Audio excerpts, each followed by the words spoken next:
GUAM, responsabilidad social frente al COVID-19.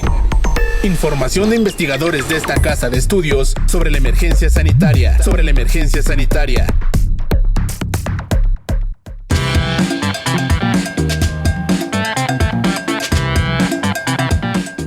Bienvenidos a la Radio Abierta al Tiempo. Gracias por acompañarnos en esta transmisión especial que estamos realizando todos los miércoles con motivo de la responsabilidad social que tiene la Universidad Autónoma Metropolitana. Mi nombre es Carlos Urbano Gamis y les invito a que estemos en comunicación y en contacto siempre con los temas de trascendencia que tenemos en este espacio.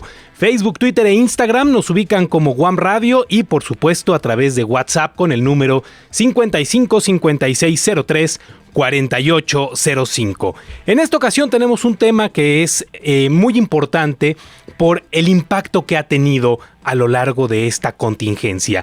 Y para eso, antes de entrar en materia, le doy la bienvenida a Sandra Licona, directora de Comunicación Social, quien va a estar conmigo en la conducción de este espacio. Sandra, muy buenas tardes. Hola Carlos, muy buenas tardes. Muchísimas gracias por dejarme compartir el micrófono contigo. Buenas tardes, así como lo dices, es un tema de gran trascendencia en este momento. Sí, porque hemos visto las cifras y son verdaderamente alarmantes. Estamos hablando del tema de la violencia de género y qué mejor que poder desmenuzar este tópico con especialistas de nuestra institución. Si te parece bien, presentamos y le damos la bienvenida a la maestra Marta Torres Falcón del Departamento de Sociología de la Unidad Azcapotzalco de la UAM. Maestra, buenas tardes, bienvenida. Buenas tardes, muchas gracias por la invitación. Al contrario. Bienvenida, Marta. Al contrario, gracias por Sandra. tomar la llamada. De igual forma, saludo a la doctora Raquel Huereca Torres del Departamento de Procesos Sociales de la Unidad Lerma y coordinadora de Bienestar Universitario y Género. Doctora, buenas tardes. Hola, ¿qué tal? Buenas tardes, un gusto estar con ustedes. Bienvenida, Gracias. Raquel.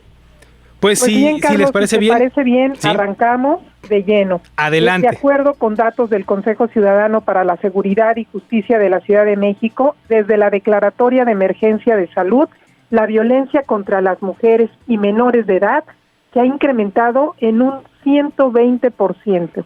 ¿Qué hacemos con esto, doctora, maestra? Adelante, doctora. Sí. Buenas tardes. Perdón. Sí, quien guste. Adelante, maestra. Okay. Por favor, Bueno, la doctora Raquel. Adelante, doctora. Ok, gracias, Marta. Híjole, bueno, es ¿qué hacemos? Y lo que quisiéramos hacer desde hace muchos años es erradicar esta pandemia que nos antecedía antes del COVID. Sí, hay muchas manifestaciones violentas que se han generado en las últimas semanas, meses ya casi de esta pandemia, ¿no? Y que tiene que ver básicamente con el espacio doméstico, ¿no? Entendido siempre como un ámbito privado, así como de privacidad, y en el cual pareciera que no debiera o no pudiera intervenir, ¿no? La justicia.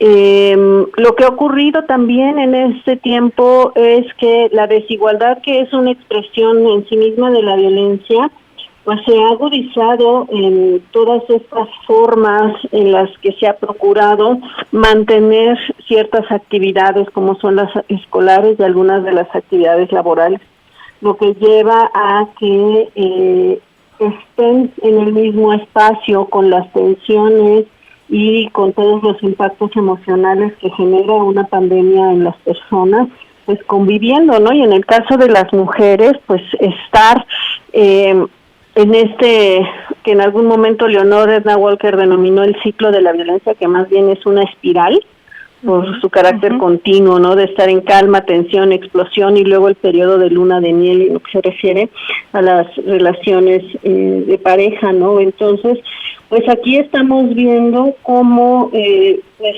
hemos logrado impactar ámbitos muy importantes para erradicar la violencia de género, y que ya lo señalaba Sedao y Belém do Pará, que tiene que ver con los patrones culturales. Sí, lo dejo aquí para cederle la palabra a Marta. Sí, bueno, muchas gracias. Adelante. Bueno, por supuesto estoy de acuerdo. Yo creo que hay que considerar varias cosas. En primer lugar, la violencia en contra de las mujeres No es un fenómeno nuevo, es algo que durante muchos años, decenios, siglos, permaneció oculto, pero eso no significa que no existiera. Cuando las mujeres, dice Dennis Riley, logramos transitar de la categoría de mujeres a la de seres humanos, entonces se nos reconoció precisamente como sujetos de derechos. Las mujeres tenemos, entre otros derechos, el derecho a una vida libre de violencia. ¿Por qué digo que es estructural?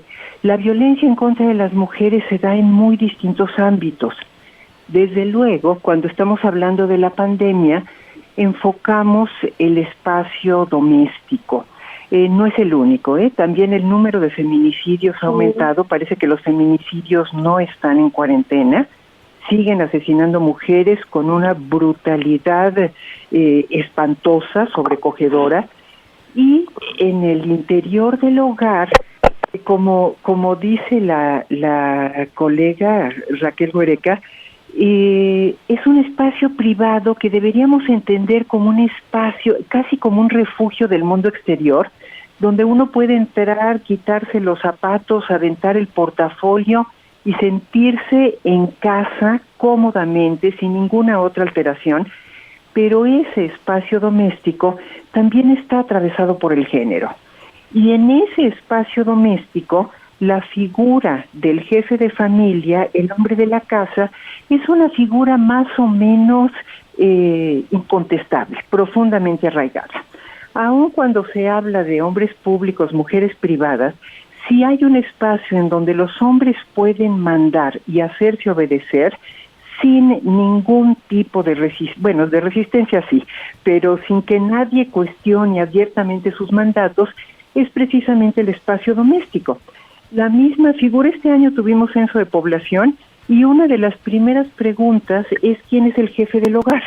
Eso, la figura del jefe del hogar, más aún la idea de que debe existir una jefatura del hogar, ya nos remite a una forma de organización social claramente jerarquizada. ¿Qué pasa durante la pandemia? Tenemos que lidiar con problemas económicos muchas veces, con crisis de otro tipo, pero además el hecho de que el jefe del hogar está en casa y exige generalmente ser atendido. La violencia en los hogares se ha presentado desde hace mucho tiempo, se ha registrado ya a principios de este siglo con las ENVIRE, las encuestas sobre la dinámica de los hogares y las relaciones en los hogares, ya muestran una alta incidencia de violencia en contra de las mujeres. En situaciones de encierro, la violencia, lejos de desaparecer, se recrudece. Entonces aumentan las llamadas al 911, por ejemplo. Sí, las mujeres que pueden tener acceso a un teléfono y marcar el 911, que no son todas. Aumentan las solicitudes de apoyo, las solicitudes de servicio, y todavía el presidente se le ocurre decir que eso no es cierto y que se convive en términos de fraternidad.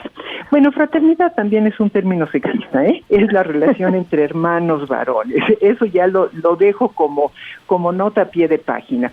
Pero no es verdad.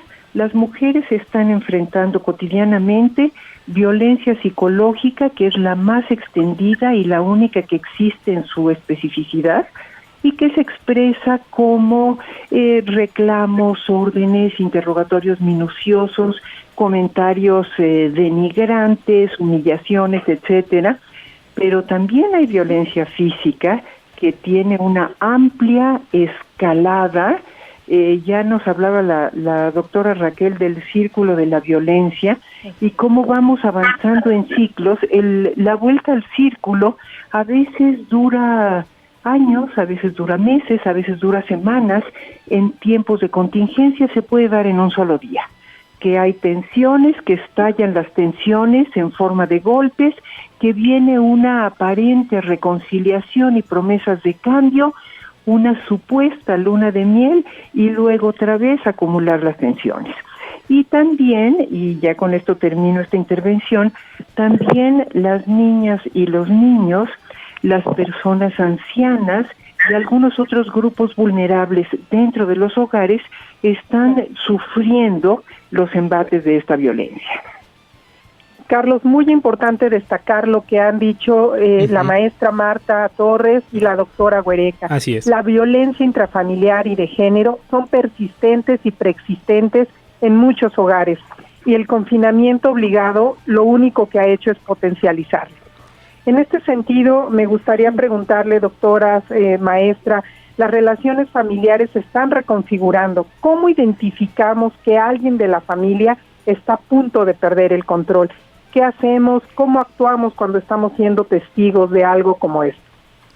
Sí, adelante, doctora. Sí.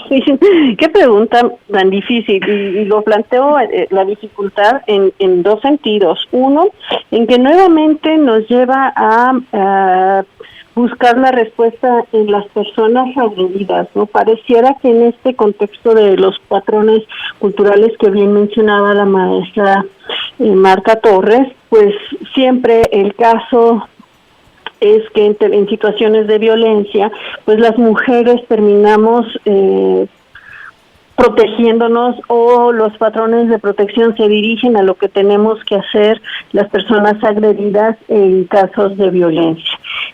Pues de manera general, pues se identifica la atención y las señales de alerta.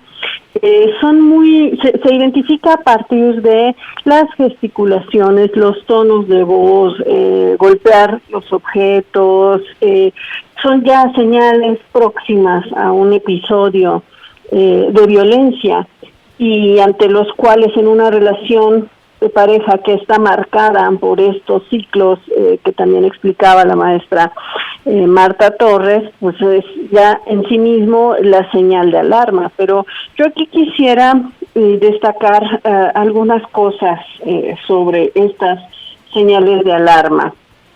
Y es que justo a partir de estos patrones culturales, donde se nos ha dicho en términos educativos, la televisión, la cultura, el sistema de enseñanza, o sea, cuando aprendemos a leer y escribir estamos aprendiendo que las mamás nos miman y las pipas son de papá, en fin, todo esto que va condicionando determinados comportamientos de las mujeres asociados al cuidado, y que hoy viene a ser refrendada esta lógica patriarcal desde el Ejecutivo, cuando nos dice que en todas las casas hay enfermeras, ¿no? Que las mujeres somos las cuidadoras, pues lleva nuevamente a reforzar estas ideas de que, pues si nosotras identificamos esa violencia, tenemos que actuar en consecuencia, o ya podríamos nosotras evitar esa violencia. Y con esto me parece que estamos aislando un complejo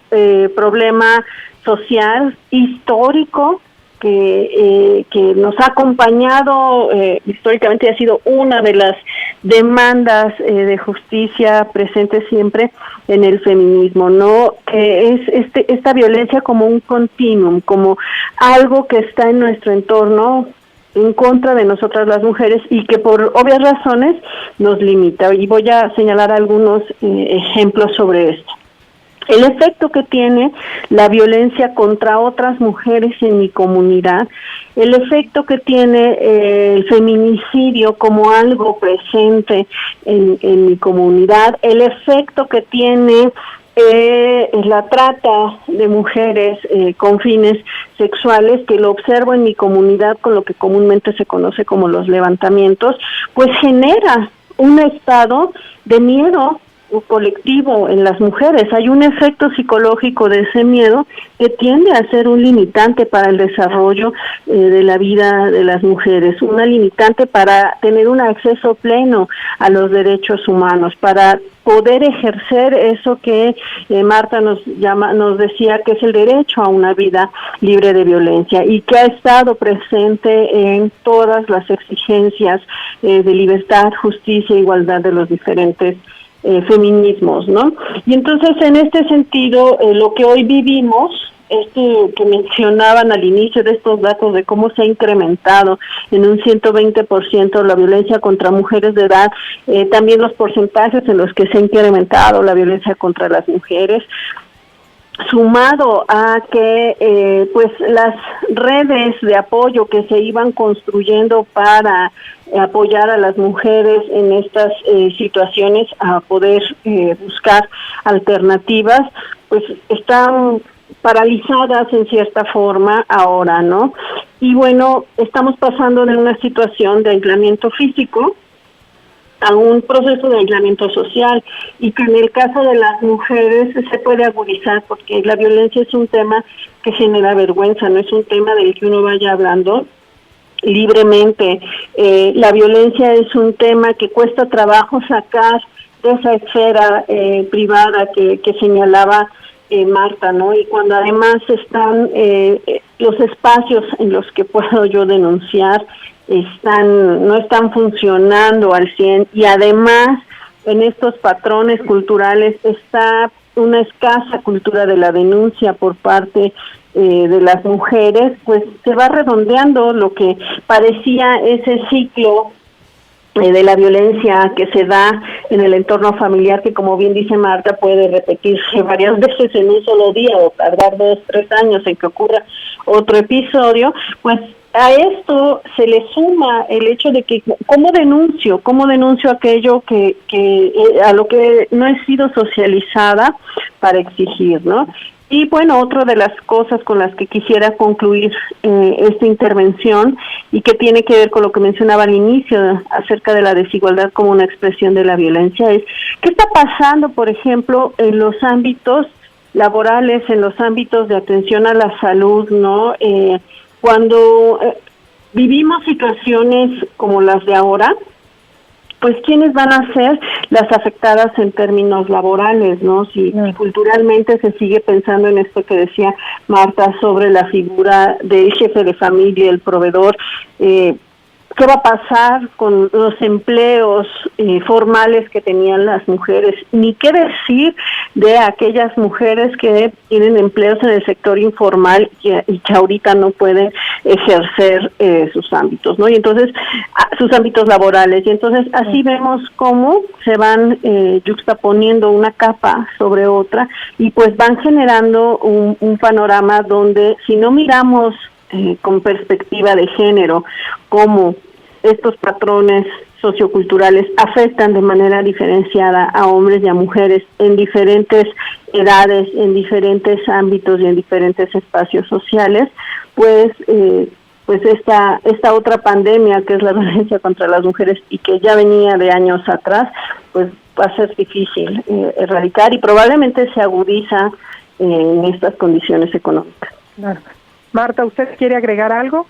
Y bueno, sí, creo que es muy importante este aspecto que menciona la doctora Raquel Huereca, de que en una situación extraordinaria, como es una pandemia que tiene tantas consecuencias económicas, no todas las personas somos afectadas de la misma manera.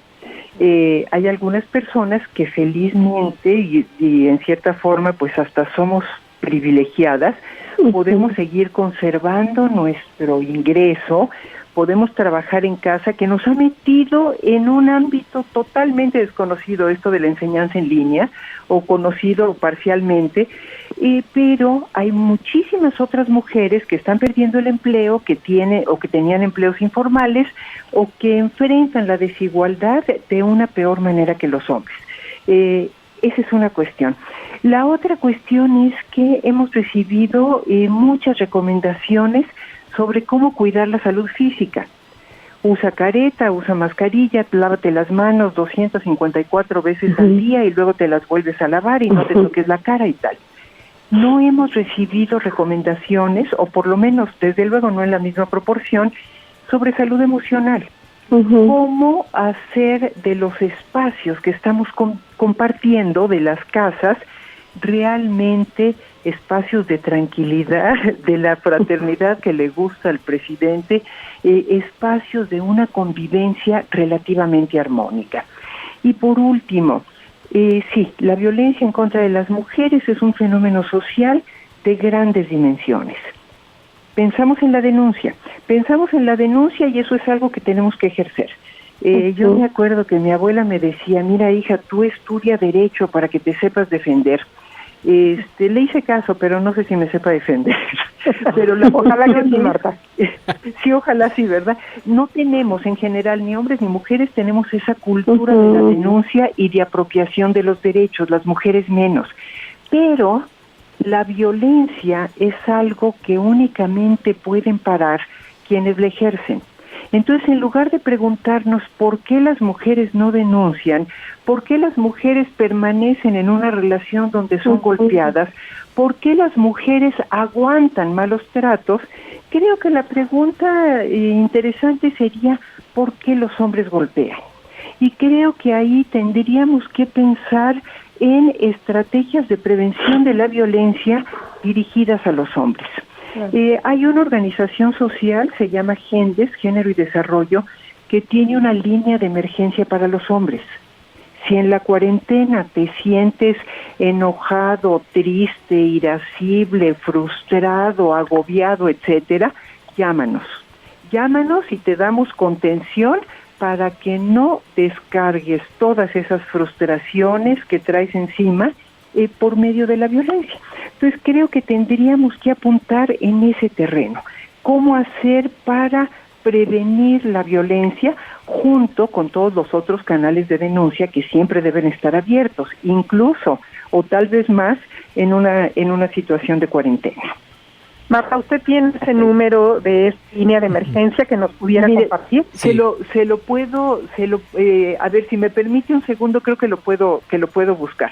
Bueno, y si no, al final lo podemos compartir en nuestras redes sociales para que nuestros radioescuchas lo puedan tener y puedan acudir si es necesario. Carlos. Sí, efectivamente lo podemos compartir terminando este espacio. Les recordamos que estamos platicando con la maestra Marta Torres Falcón del Departamento de Sociología de la Unidad Azcapotzalco y con la doctora Raquel Huereca Torres del Departamento de Procesos Sociales de la Unidad Lerma. Les acompañamos Sandra Licona, Carlos Urbano, el tema de esta tarde, violencia de género. Maestra, doctora, yo quisiera ir ahora de lo general a lo particular respecto al tema de las naciones, respecto al tema de los países y por supuesto cerrar con lo que está haciendo México. Sabemos que la ONU Mujeres en particular, lanzó una campaña en 2008, la campaña Únete contra la violencia de género. Hace unos meses, el 6 de abril, la declaración de la directora ejecutiva de ONU Mujeres, de Pumzile Mlambo Ngcuka, habla sobre la pandemia en la sombra. ¿Qué es lo que pasa con la violencia contra las mujeres dentro del confinamiento de COVID? ¿Está haciendo la ONU su trabajo? Y más importante aún, ¿los países están atendiendo estas recomendaciones? Doctora Raquel. Ay, híjole. Bueno, en ese punto he tenido yo siempre un señalamiento, es un tanto, pues quizá radical, pero a mí me parece que hay graves omisiones en el desarrollo y en el cumplimiento de las obligaciones que tienen los diferentes países para proteger los derechos humanos de las mujeres, para conducir y orientar sus políticas hacia un marco de la igualdad. Entonces, mientras cuando vemos en el mundo las situaciones vinculadas a las crisis económicas, en este caso económica sanitaria, pues obviamente aquí hay otra vez una sobrecarga sobre las mujeres en este tipo de actividades, y estoy hablando no solo de las mujeres en situación de maternidad que cuiden hijos, sino también el cuidado de adultos mayores que vuelve a recaer, ¿no? Tan solo recordando unos datos del año pasado, de finales del 2019, el Observatorio para la Igualdad de Género de la CEPAL señaló que hubo 3.019 feminicidios en América Latina y el Caribe. Es una cifra alarmante y yo quisiera aquí señalar que son feminicidios que que se están investigando como feminicidios. Ocurre lo mismo cuando vemos las cifras del Secretariado Nacional de Seguridad Pública. Las cifras que nos dan son de carpetas, de casos que se están investigando. ¿Qué nos dicen los homicidios dolosos sobre las mujeres? ¿Qué nos dice la mortalidad femenina en América Latina y el Caribe, en el resto del mundo, sobre las desigualdades inscritas en los cuerpos de las mujeres, ¿no? De qué mueren las mujeres, de qué se enferman, qué tipo de padecimientos asociados también a la desigualdad están cruzando la vida de las mujeres por todo el mundo. Entonces, a mí sí me parece que en términos generales hay graves omisiones me atrevería a decir que en todos los países con sus respectivas gradaciones, pero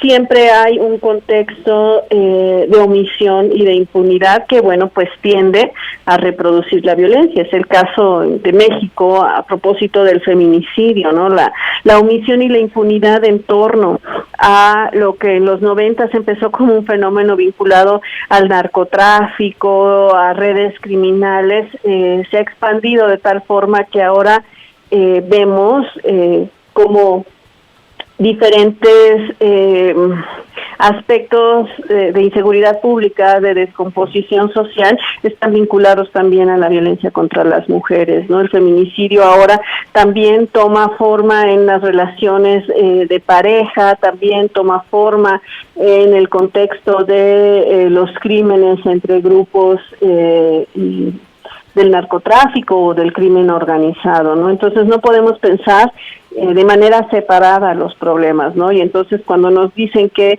la violencia contra las mujeres es resultado de la descomposición social, sí y no, o sea, sí en el sentido de que es una observación casi obvia, ¿no? Y no, porque no podemos mirar la masculinidad, los patrones de la masculinidad hegemónica, los patrones de la feminidad hegemónica como algo que ocurre aparte de esas relaciones, ¿no? Entonces, bueno, ahí dejaría yo el comentario respecto a si los países cumplen o no con las diferentes directrices. Y no sé si a eso te referías con la pregunta. Sí, efectivamente a eso iba.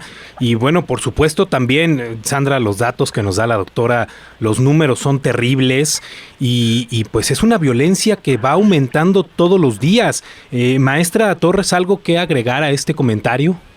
Hace muchos años, hace varias décadas ya, 5 décadas creo, que se promulgó la Convención para la Eliminación de todas las formas de discriminación de la mujer. Ya no sé de números, todos los números todos los días son iguales. Es de 1979 cuando ya son la décadas. ratificó y promulgó México, o sea que hablamos de 41 años. Sí, claro. Y hace algunos años, no tantos, unos cuantos años, el Programa de Naciones Unidas para el Desarrollo señaló con base en todas las cifras que tenía que ningún país en el mundo ha logrado el objetivo de dar a sus mujeres el mismo trato que da a sus hombres. Los patrones de discriminación persisten, cualquiera que sea el ámbito al que nos estemos refiriendo. Acceso a la educación, formación profesional, acceso a la salud y desde luego una vida libre de violencia. La discriminación es el caldo de cultivo de la violencia. Entonces creo que para cumplir con ese objetivo tendrían los gobiernos de cada uno de los países que forman parte de Naciones Unidas tendrían que formular programas específicos en contra de la discriminación y para la erradicación de la violencia. La Convención de Belém do Pará, que citaba la doctora Raquel Huereca, es de 1994, o sea que ya va a cumplir 26 años y sigue teniendo asombrosa y horrenda actualidad. O sea, ya tendría que estar superado y no. O sea, seguimos atrapados como humanidad en esos patrones de discriminación y de violencia. Entonces, bueno, están cumpliendo, están haciendo su tarea. Yo creo que no. Creo que habría mucho que hacer y habría que atacar las causas de este problema estructural.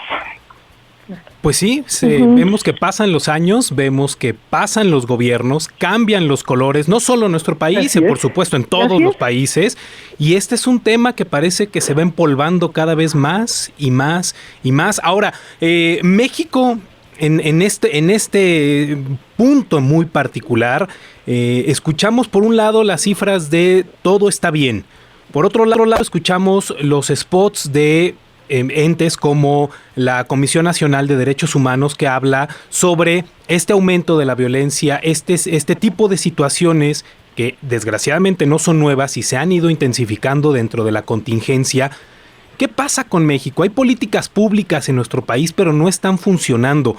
¿Qué es lo que ocurre? Y comenzaría primero con la maestra Torres, también, claro que sí. También haciendo un paréntesis con el tema que mencionaba hace rato, la línea de atención a los hombres. ¿Por qué no conocemos estos datos? ¿Por qué sabemos de toda la atención a las mujeres que hay, pero no de la atención a los hombres? ¿Por qué no se sabe?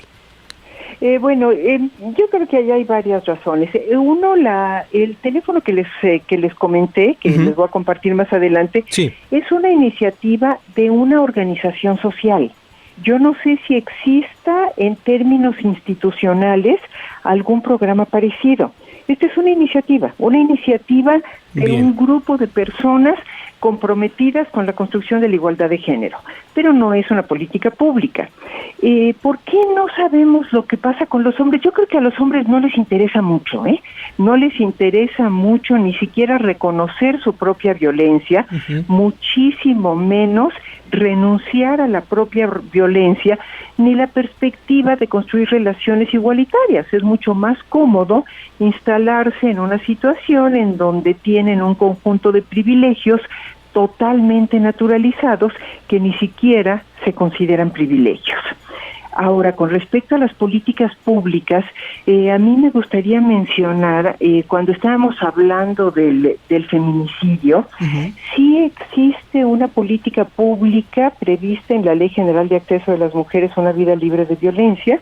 La ley es del año 2007 y prevé la declaratoria de alerta de género por violencia feminicida. Es un mecanismo que además implica la interacción del gobierno con organizaciones de la sociedad civil, que son quienes deben solicitarla. Se ha solicitado en 28 entidades del país, la gran mayoría. Y las otras 4, que no tengo en mente ahorita cuáles son, no es porque no haya violencia, es simplemente que no se ha solicitado. Claro. El mecanismo yo siento que un poco se ha burocratizado, eso sería un tema más específico que habría que estudiar con detalle. La alerta de género sí es promotora de política pública para ver qué es lo que se está haciendo para combatir, erradicar una forma extrema de la violencia contra las mujeres, que es el feminicidio. La alerta de género es por violencia feminicida. Lo que pasa con la violencia en los hogares es un poco distinto, porque precisamente con esta idea de que el Estado no debe entrar al mundo privado, que es otra falacia, el Estado se mete hasta las sábanas con las políticas de planificación familiar y penalización del aborto y algunas otras cosas. Pero con esa idea, entonces, se requiere la denuncia o por lo menos la solicitud de ayuda que formulen las mujeres golpeadas, las mujeres maltratadas, en términos más bien individuales. Yo no conozco, por lo menos no sé, no en la actualidad, alguna política pública de combate a la violencia familiar. Y aquí le dejaría. Carlos, si me permites, por favor. Pareciera que estas políticas públicas siempre van un paso atrás, no están actualizadas. Así es. Sin embargo, lo único que sí se actualiza día con día son las cifras de la violencia contra las mujeres. Doctora Raquel, ¿usted gustaría agregar algo? Sí, bueno, a ver, es que creo que hay aquí varias cosas, pero lo dejaré solo en esto, ¿no? En dos extremos en los que yo observo que ha estado esta cuestión sobre las políticas públicas. Primero, se dice, están como focalizadas unas en el diseño de programas dirigidos a satisfacer necesidades prácticas de hombres y mujeres en cuanto a acceso a recursos. Y por otra parte están algunos intentos que se quedan en eso, de incorporar la perspectiva de género para transformar las relaciones de poder entre hombres y mujeres, ¿no? A través de pues algunas necesidades estratégicas.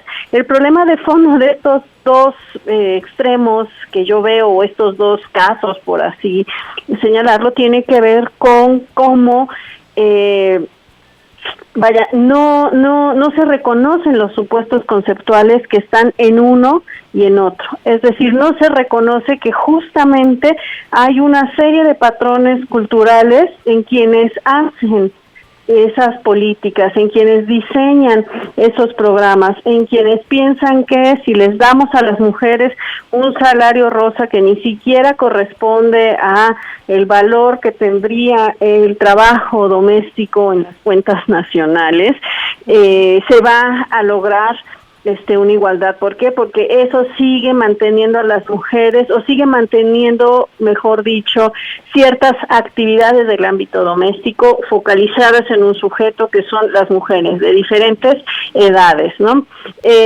Y tampoco se reconoce que el intento de incorporar esa perspectiva de género falta esto que decía Marta, ¿no? Reconocer cómo hay unos privilegios que se me vuelven un telón de fondo incuestionable y que yo no pretendo transformar, ¿no? Entonces, pues ahí vamos entre muchos intentos, pero no logramos llegar al fondo, ¿no? Que son los supuestos culturales, ¿no? Y como para comenzar a dar algunos pasos, ¿no? Otras de las cosas que se han visto en lo que tiene que ver con las políticas públicas con perspectiva de género es que cuando arrancan a finales del siglo pasado, ya de manera formal, con la institucionalización de la perspectiva de género en diferentes ámbitos del gobierno, pues lo que vemos es mucha sensibilización, capacitación de personal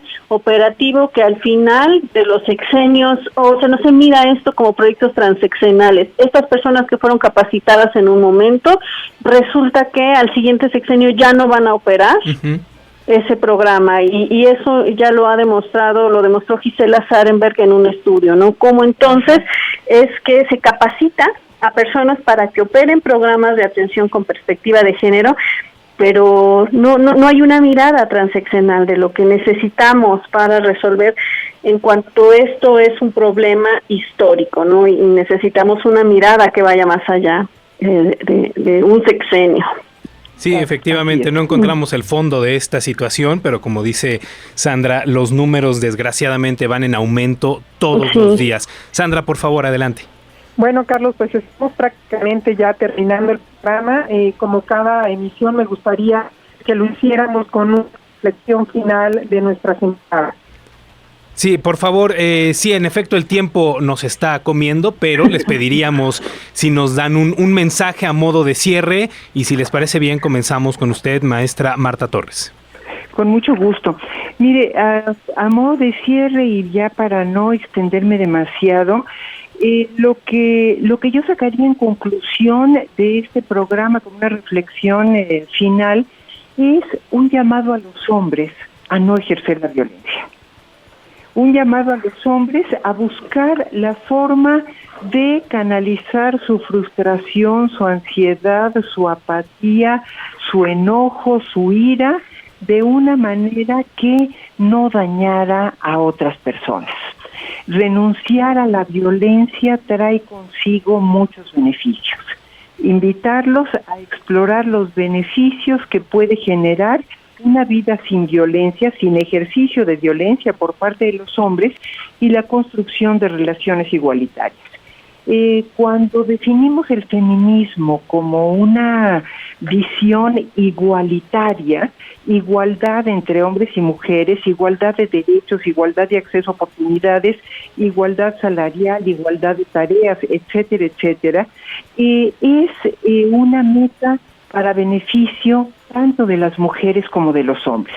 Mujeres y hombres tenemos mucho que ganar con la construcción de relaciones igualitarias. Ese sería el mensaje. Gracias, Marta. Gracias. Doctora Raquel, por favor.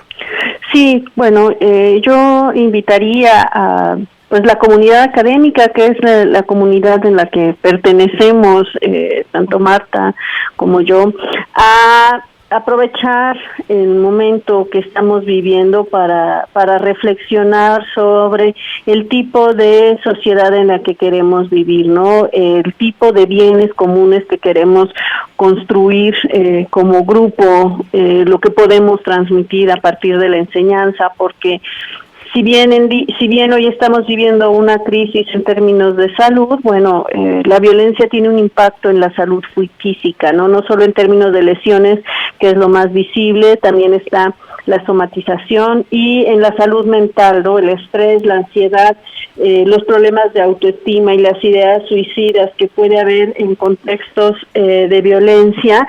Bueno, pues ya algunos estudios lo señalan, ¿no? Como la exposición a la violencia ubica a las mujeres en niveles de ansiedad similares a los estados de guerra, ¿no? Entonces, sí valdría la pena darnos un momento para reflexionar en medio de nuestras clases remotas sobre cómo podemos imaginarnos otra forma de relacionarnos, ¿no? ¿Qué tipo de normalidad queremos en la que estemos las mujeres y las personas de la diversidad sexual libres de violencia, ¿no? Y cómo observar las desigualdades, porque las desigualdades son la expresión de la violencia. Así es. Bueno, pues en efecto, les agradecemos mucho que hayan podido tomar esta llamada, que hayan participado en este espacio. Sandra, se nos quedan muchas cosas en el tintero. Ya abriremos una nueva oportunidad para seguir con este tema. A mí me gustaría cerrar nada más haciendo también una reflexión. Resulta paradójico que ante la necesidad del aislamiento para contener esta pandemia del COVID-19, pues sea el hogar, el espacio donde mujeres y niños pues precisamente están siendo violentados. No lo permitamos, hay que visibilizar, hay que denunciar, no cerremos los ojos.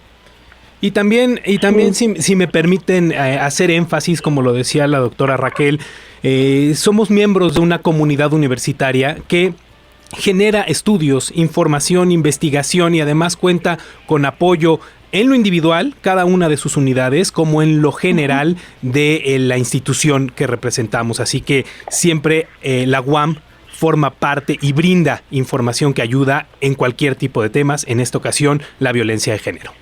Así es, Carlos. Pues un gusto compartir el micrófono contigo, con la doctora Raquel y con la maestra Marta. Muchísimas gracias, Sandra. Muchas gracias, doctora Raquel Huereca Torres. Gracias por participar en este espacio y el micrófono queda abierto y a sus órdenes. Gracias, saludos a todos. Maestra Marta Torres, igual, gracias. Un gusto compartir el micrófono con ustedes tres. Y muchas de igual forma, Sandra, nos estaremos escuchando el próximo miércoles en este espacio de UAM con responsabilidad social. Tendremos un nuevo tema para tratar sobre esta pandemia del COVID-19. Claro que sí, Carlos, será un gusto que me permitas compartir el micrófono. Al contrario, muchas gracias a las tres y seguimos en comunicación. Gracias, hasta luego, que estén muy bien todos. Hasta pronto. Bueno, pues yo les pido, por favor, no se despeguen de la radio abierta al tiempo. Vamos a una brevísima pausa. UAM, responsabilidad social frente al COVID-19. Información de investigadores de esta casa